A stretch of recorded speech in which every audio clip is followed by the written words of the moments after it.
It's Sunday the 14th, March 14th, and Pi Day. Happy Pi Day. And we're going to daylight savings. Oh yeah, daylight savings. We're running a little late today,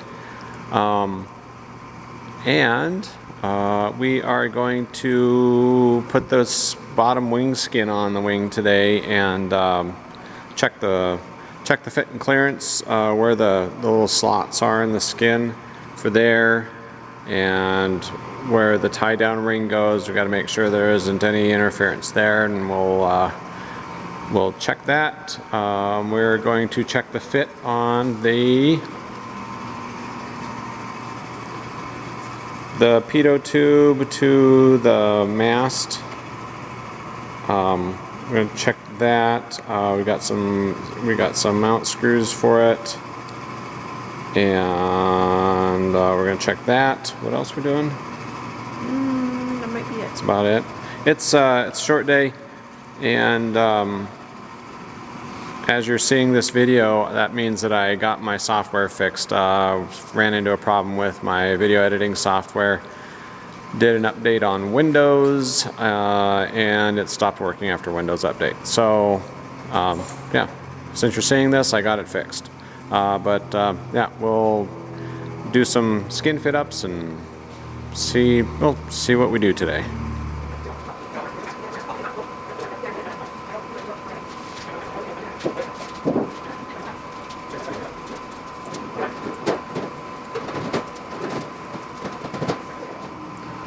So before we rivet, we have to cleco the skin up here to make sure everything fits okay. And part of that is we've got the inspection cover trim rings, mount rings in there. I've just got them laid in there. We'll cleco those up.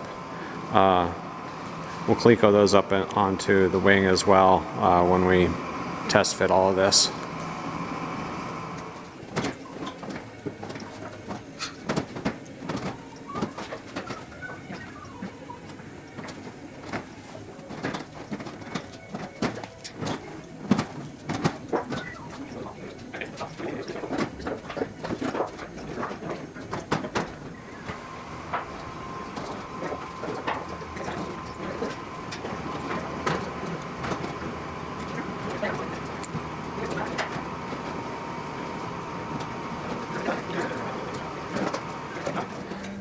I think I might have talked about this and subsequently forgot about this when we did the fuel tank supports on the top skin.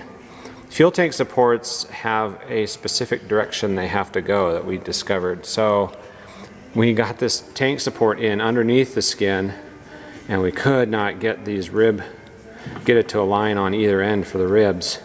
Got to looking and then remembered we had the same problem with the top skin. So got to look in here, and if I align, you can see the rib underneath is a little out of alignment, but if I align it with the skin hole, you get here, look at how far off those holes are. So now let's flip it around. Yes. And align it with that hole. And now they all line up perfect. So remember to check these before you start beating your head against the wall trying to figure out how come the fuel tank supports don't fit into the skin and don't align with the ribs once they're clecoed into the skin.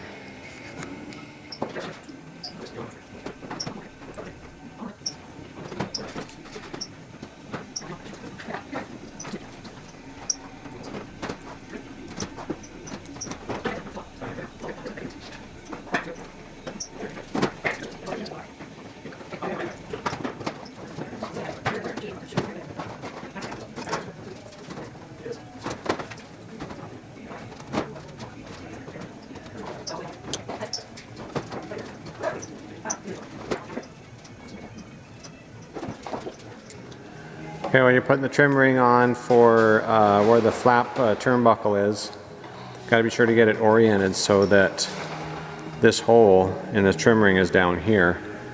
If you don't, then this ring will be turned like 30 degrees, or however many degrees, 45 degrees, And then these two holes will be right here and right there, and there's no way you can get a, what is this, use Tinnermans on here probably? It looks like, I think this, yeah, there's Tinnermans that go on here.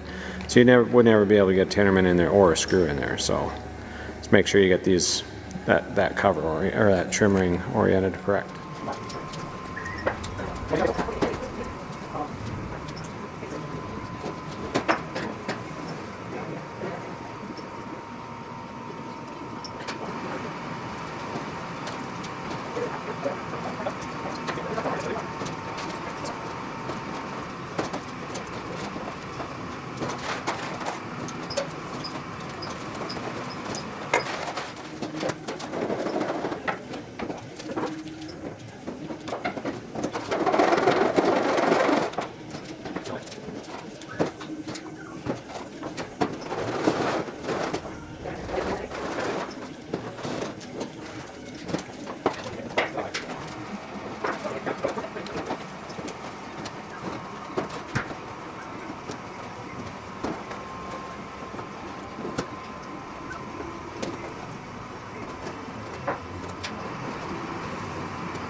We're done up here for today, and pretty much got everything done that we, I think, intended to get done. We're to the point of where we will transfer drill and final size these holes for the skin through to the spar, and then we'll need to pull the clecos off front half of the skin, lift all this up. We'll do a dimple on here, and then we'll countersink in the spar for that flush riveting on there. I got that done. The only thing we had to do on the skin was I did have to do a little bit of filing on it right here on that where there's to make a clearance for that tie down ring. Got that done, and as you can see, we got the skin clecoed on. We checked square on the wing, and we're good there. So the wing is still square. So yeah, I think next thing is the transfer drill for that, and then we'll be able to start riveting this skin on. That's about it. A little bit of priming on a couple parts that we needed to do. There's a doubler that goes around this opening right here on the outside. Got that primed up, so we'll have that ready to go for the next time we're here. And I guess that's about it. We got to run to the store and get a few screws for the pitot tube. The ones we got were too long. Yeah, the ones we got were a little bit too long. So rather than grind them down on the grinder, they're cheap. So I'll just go get some new stainless ones. So that's about all we got for today. Hopefully I get my issues done, squared away with my editing software. But anyways, if you see that, or if you hear what I'm saying now, I probably got it fixed. Either that, or I went back to the other version of the software I was using. But appreciate the views and the comments and the questions. Give me a thumbs up if you like it, and subscribe if you're not a subscriber. So we'll be back at some point, but that's it for now.